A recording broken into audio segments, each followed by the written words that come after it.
Season 56, War Number 1. Today we've matched up against The Who, and the bands today are Kushala, Onslaught, Spiral, White Tiger, and Mole Man.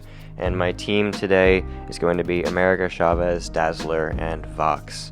Gonna start today on Path 7, and we have 8 fights this war. This is gonna be one of the more interesting wars I've had in a long time, because the map is very different now. There are many new nodes, especially on the paths.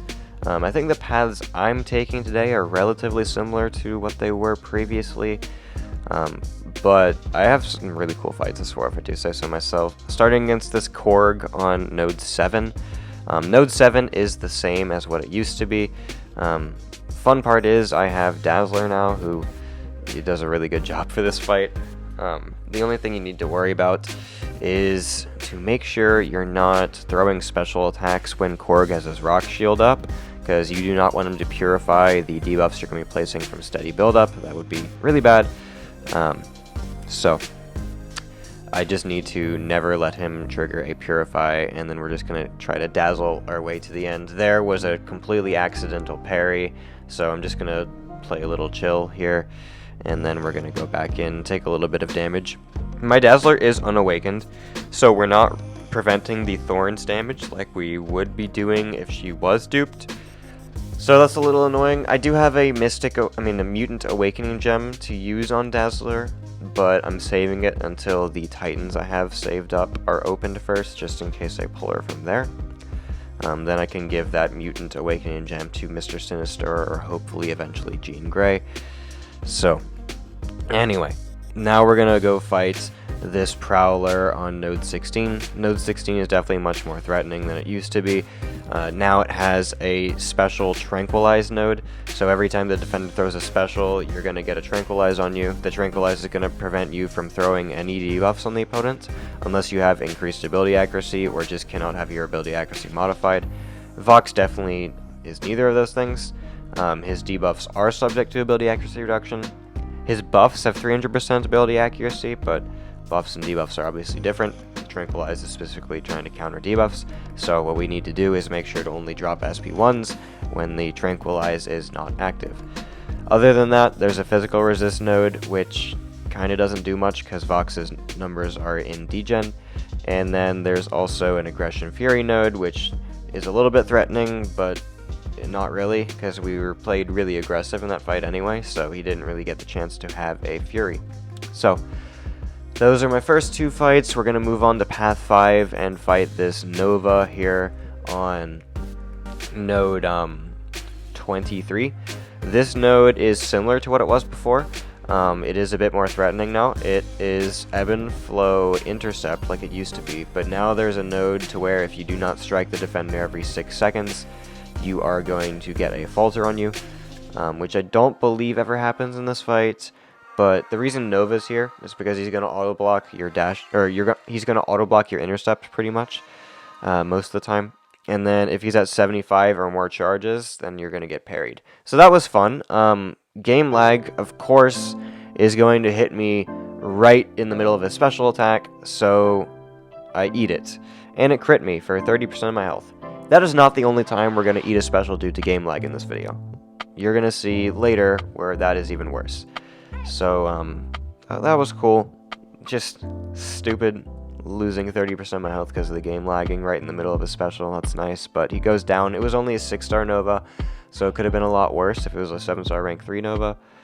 Luckily, we didn't have to deal with that. So now we're fighting Negasonic Teenage Warhead on Node 32. This node is the same as what it was prior, I believe. If Dazzler was awakened, it would be a lot easier because we'd get the Pursuit passive to stop Negasonic's evade a good bit. That would definitely help me out a lot. She is going to evade and hit me once in this fight. I tried to counter a special, and of course the first hit I'm going to throw after she gets her evade charge is going to be the evade right there. I was ideally just going to dash in to get the special over with, and then beta heavy, but she evaded that first one, which it's weird. Like, I didn't expect her to be able to evade that, because I know on a lot of evade interactions, if you are countering the defender's special attack, they can't evade. like specifically in the Necropolis path where they have like a 50% chance to evade your mediums. That never triggers if your medium was countering their special. So I think I was using that logic on Negasonic's evade, but I guess that logic did not apply. So anyway, it's just a little bit of a health loss. It wasn't that bad. But yeah, so Dazzler handles that fight pretty well, and then we're going to start taking mini bosses now. The first two are going to be taken with Chavez, starting with this Thanos on node 38. Thanos was commonly placed here during the decay tactic. Now that decay is gone, he's actually a lot easier than he used to be on this node and in a lot of nodes, because Chavez kind of runs him over. The only thing you need to worry about when using Chavez for this fight is just not triggering his personal unstoppable, and then dexing his specials properly, obviously. So that's not a big deal. Chavez can slow play fights really well. You can just medium heavy, medium special, just do that when you get your openings, and Thanos is going to be dropping a lot of specials anyway, so that's going to be killing a lot of time on his counterpunch charges. So as long as I just don't hit his block and don't let him get 3 counterpunch charges at one time, it's very hard to mess this up. We do have to worry about his protection, so I'm not going to like be dropping specials when he's really close to that threshold. Ideally, at least, that's kind of the game plan, to not do that. And yeah, since Chavez's passive stun is not a debuff, we can charge it whenever we feel like during the debuff immunity phase, and he's just gonna go down relatively fast. I need to drop a heavy attack, and then I'm gonna bait his special 2. After he throws it, we can drop my unblockable special 2, and that's gonna be pretty cool, which I'm gonna do right here. Before the Fury wears off. Didn't get any crits, it did not kill him, so I do need to go for another heavy, and I was really hoping that heavy pushed me to 2 bars, but that blocked hit does, and then we can just drop it into the air. It's unblockable, he goes down. So really simple fight with Chavez. Even simpler if I could get a white Magneto pre-fight. I planned this war and I could not fit one on anyone's team. We only were able to get 1 pre-fight champ this whole war, and the pre-fights actually went to this Serpent. These are going to be Mr. Fantastic pre-fights. The reason they're here is because they help out with inequity a lot. If I can keep those 3 debuffs active on Serpent, we're reducing his attack by 18%, which is a pretty big deal in this fight. And the Petrify is also going to be a nice... Petrify and Suppression, really, are going to be a nice little power control bonus against Serpent here. So, we'll absolutely take that. So, this fight is really threatening. I was a lot more scared of it than I probably needed to be. It was one of those assignments where I'm like, okay, I want to send Kushala, I want to send Spiral, I want to send White Tiger. Oh, they're all banned. So I guess I'm going to choose my 4th best option, which is America Chavez. And I didn't even like the Chavez assignment. It kind of scared me. So that being said, I gave it to myself, because if it was a bad choice, I wanted myself to be the one who faces the repercussions of that. So I'm taking it with my Chavez, obviously, and it's going perfectly. Like, there's nothing wrong with any of this right now.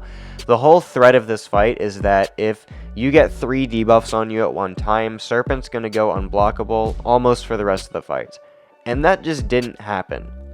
We played it well enough to where I never had 2 power stings on me at the same time, along with a fear.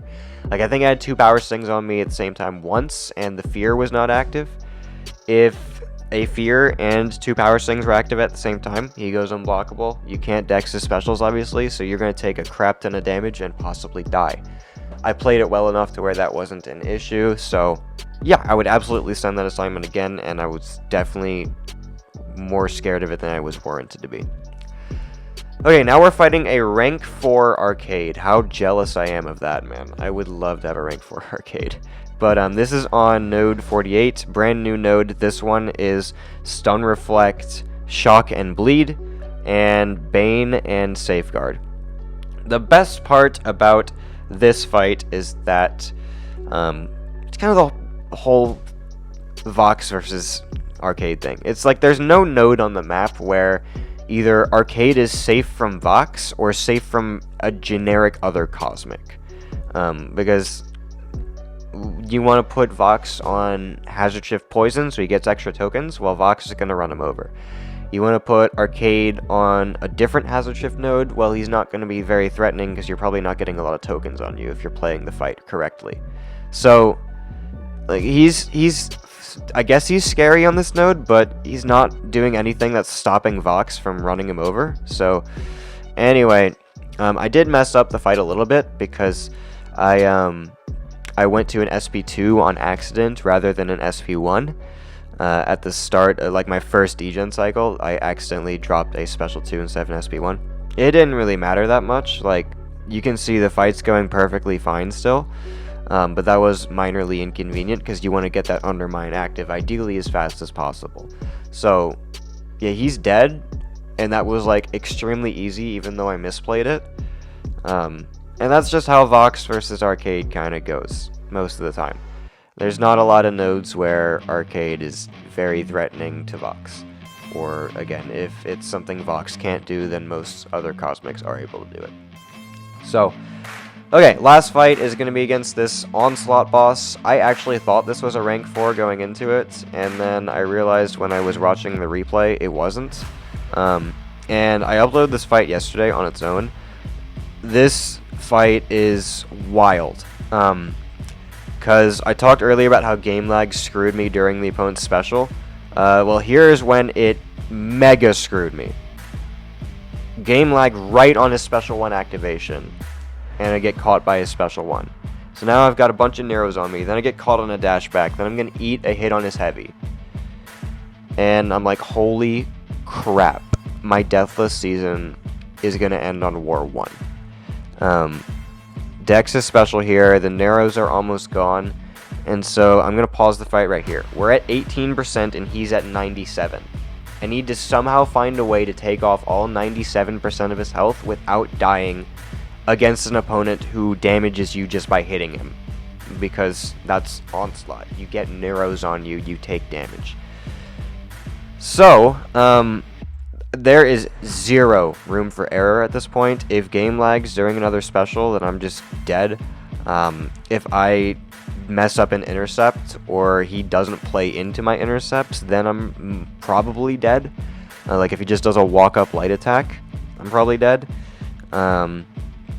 If I eat like 1 hit, I'm dead. If I block like 6 hits, I'm dead. So, anyway, I talked about this in the video yesterday as well. I was playing it a little weird because I was really confused because my energy vulnerability is getting... It's like over the energy resist passive from the node. And it was confusing me. Like, I was like, where's my energy vulnerability? Did it fail somehow? And then it took me like halfway through the fight to realize why it wasn't there. It was there the whole time. You just couldn't see it very well.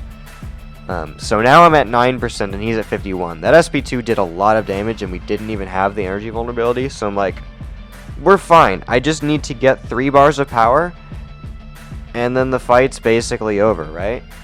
Because that's just kind of Dazzler. She gets a special 1, she gets an SP2. You do a ridiculous amount of damage. I just have to get to those 3 bars without getting touched. Which is easier said than done. Like there, I honestly thought I was dead. Like when he dexed my medium, I thought I was getting sidestepped, but I was able to react to it fast enough. Either that or Onslaught didn't throw a medium or a light as fast as I thought he would. Anyway, it's okay. We're at 1 bar of power now. I want to get closer to 2 bars so that ideally my my energy vulnerability is active for my special 2. And I'm still not getting enough tempo to dash into his special attacks too often. I do want to do that if it's possible, but anyway, we're down to 6% now because we triggered a Neuro there. I'm definitely not getting scammed by Neuros. I'm getting decent RNG there. Dazzler doesn't crit that much on her basic attacks, so you don't get that many Neuros on you generally. And here I'm at max tempo, so I can't gain another Dazzling Dash attack, but I can get to 2 bars of power and finish him off. Boom. Onslaught dead. Deathless season, at least for now, is safe. So yeah, holy crap. that might have been one of the craziest wars I've ever had, and I've been playing Tier 1 War for 10 plus seasons. So yeah, that was really fun, right? Anyway, we did win this war a lot. We died 19 times, but they died way more than that. I know a lot of those deaths didn't count. And then 19 deaths is like pretty bad, but we're getting used to the new map and stuff, so maybe it's not terrible. I really don't know what a lot of the deaths are going to look like this season, because Decay and Now are completely different with just the map change mainly. Like, the tactic is still really easy, but it's the map change that's throwing everyone off. But my battle group only died twice, so I'm really proud of my own VG. For the first war on this brand new map, we only gave 2 deaths. We did a really good job. So, anyway, thank you guys for watching this video. I'm already looking forward to see what other crap I can do this season, because that was exhilarating. So, thanks for watching. I'll see you in the next one.